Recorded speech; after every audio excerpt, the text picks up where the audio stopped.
her name was Mary Bell. Her killing range was in like it was like 1968, right? So like this was a different time. People would like let their kids out without supervision all the time, and nobody locked their doors because it's like the 60s and everyone doesn't give a shit. Yeah, they had wood on And, cars back then.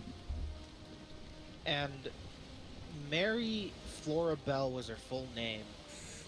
And when she was 10 years old, she strangled two young boys to death in Scotswood, a district in the west end of Newcastle upon Tyne in England.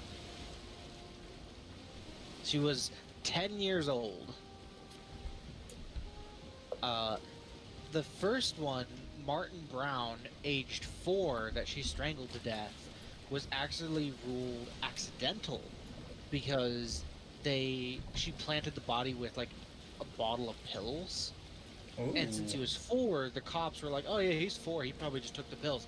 They didn't actually investigate, like, oh, maybe he was forced to take them or whatever. They didn't, like, do anything beyond that. So his death was ruled accidental, and she got away with it, despite the fact that she went to school and bragged about it to everyone. Yeah, but back She then, went to weren't they school. like just cusping on DNA, right? Like, I feel like in the Yeah, 60s, that was no, right when that's DNA the was thing. starting to be a thing. That's the thing, right? In the 60s, they had forensics, all of that. But the cops didn't do it for the death of Martin Brown. Hmm. She was like, they just ruled it accidental and called it a day. They didn't do anything about it. And then, so she went to school and she bragged about it to people. She bragged about killing him. And then everyone was like, yeah, dude, she's 11. 11-year-olds totally joke about killing 4-year-old boys. Well, maybe not joke, but I had an experience in a movie theater where a small child said, "Wouldn't it be awesome if the ceiling just collapsed and killed all of us right now?" And that kind of scarred me. But dude, we were watching the Lego Movie, and it was like before the movie started, and this like 6-year-old in front of me was just like, "Wouldn't it be great if the ceiling just caved in and killed all of us right now?" And I was like, "What the fuck?" That's fucking funny. And it was funny it wasn't funny at the time, but it's funny now. It's like, what the fuck? She's been raised with too Yeah. much. The traitor's over there. Yo, did we finally find him?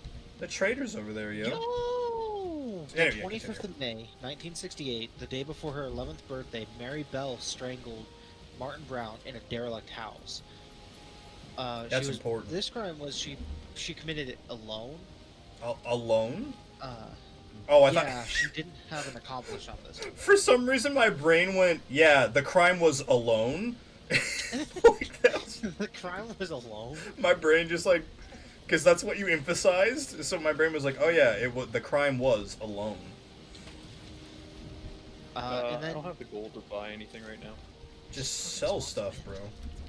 Go back. Okay, I don't want to find the item ID. hang on. Riley, you can fly. Just go back to the forward base, grab all the shit that we can sell. Oh my god. Nope, he's already back. yeah, so between the first killing of Martin Brown and the second killing of what was this fuck Brian Howe? Your board Uh, Shaw. remember that? The failed Uh, shortcake man. She and a friend named Norma Joyce Bell, no relation, who was 13 at the time, broke into and vandalized a nursery in Scotswood, leaving notes claiming responsibility for the killing, which the police dismissed as a prank. They It, just, they just, they it just called really it a it prank. really sounds like everything's pointing at the obvious choice, and people are just like, but she's so sweet and innocent, she couldn't do But anything. she's 11 years old. She could never kill anyone. On the 31st of July, same year, both of the girls took part in the strangulation of 3-year-old Brian Howe on some wasteland in the same Scotswood area. Police reports concluded that Mary Bell later returned to the body to carve an M onto the boy's abdomen and used scissors to cut off some of his hair, scratch his legs, and mutilate his genitals. But the thing about this one, right, is she strangled him to death and then didn't tell anybody. And then when the boy's parents started like a search and rescue for him, She actually participated in the search and rescue, going to the same location where she knew the boy's body was, and then nobody found him. They went there, they looked, and then they left, and she was there. Hmm. And because of the genital mutilation, the police originally thought it was a sexual predator of some kind. So, like, Naturally. they interviewed all the kids for, like, a creepy old guy going around cutting off baby genitals, as you do. Of course, yeah. Mm-hmm. Trying to make new coin purses, I guess. I don't fucking know. Yeah.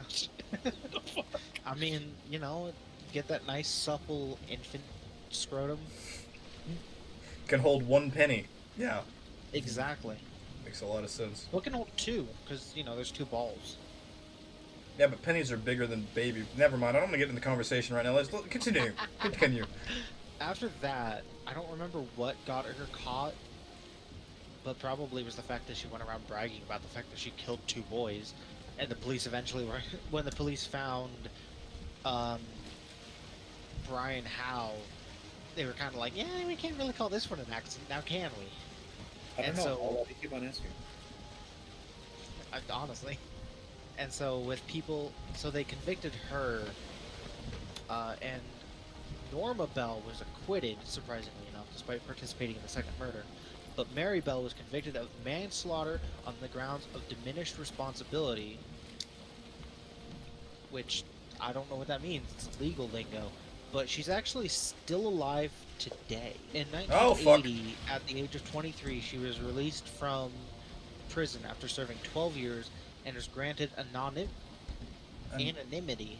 Anonymity. Including a new Anonymity. name. So, 4 years after finishing her sentence, she gave birth to a daughter. Would she cut the Nothing of testicles her off? mother's She cut the testicles off her daughter. It's her She God-given knew right. nothing of her mother's past until reporters discovered Belle's location in 1998, and the pair had to leave their home with bed sheets over their heads. The daughter's anonymity was originally only protected until she reached the age of 18, but in 2003, Belle won a high court battle to have her own anonymity and that of her daughter extended for life. Hey, you know that weird fucked up thing I did when I was 11? Could you just, like, make that never happen? Yeah, Can you sure. just make it so that nobody will ever know about that? Why not? Belle claims it was because her mother was a prostitute and abused her as a kid, but that was unfounded and never proven. Because that wasn't Yeah, like, learned. it's- It'd be different if the parent was, like, a murderer, but not a prostitute. Or like an Ed Gein's case, or Jeffrey Dahmer, the People Dahmer, where their parents weren't Pac-Man of necessarily people killers, but their parents were abusive in Oh, hey! some form. Hello, But friend. serial killers never owned up to it in any way. Like Ed Gein's mother constantly telling him that women do nothing but corrupt men. Ironic.